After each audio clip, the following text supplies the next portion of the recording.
Total solar eclipses only happen because of a coincidence so precise it seems almost designed, and it won't last forever. The Sun's diameter is about 400 times larger than the Moon's, a difference so extreme it's hard to picture. By that measure alone, the Moon should look like a tiny speck against the Sun's disk, nowhere close to covering it during any alignment. But the Sun also happens to sit roughly 400 times farther from Earth than the Moon does on average. Those two wildly different ratios, one of size, one of distance, very nearly cancel each other out. It's a coincidence unique to this particular moment in our solar system's long history, not a fixed law that applies to every planet and moon everywhere.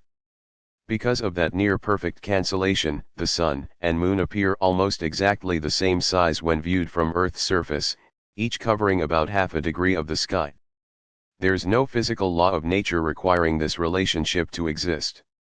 It's simply how the numbers happen to work out for our particular planet, our particular moon, and their particular orbital distances at this point in solar system history. Change any of those values even slightly, and total eclipses as we currently experience them wouldn't be possible at all. Astronomers often point out that no other known moon and planet pairing in our own solar system lines up with this same precision. The Moon's orbit isn't a perfect circle, so its distance from Earth actually varies slightly throughout each month, moving between a closer point and a farther point. When a new moon lines up with the Sun while the Moon happens to be near its farthest point from Earth, it looks just a little too small to fully cover the Sun's disk, leaving a bright ring of sunlight visible around the edges. Astronomers call that an annular eclipse, distinct from the darker, fully covering totality of a true total solar eclipse.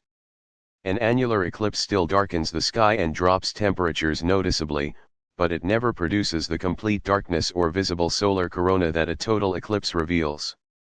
This coincidence is temporary, even on a cosmic time scale. As the Moon continues drifting slowly farther from Earth, its apparent size in our sky keeps shrinking, bit by bit, over the course of millions of years.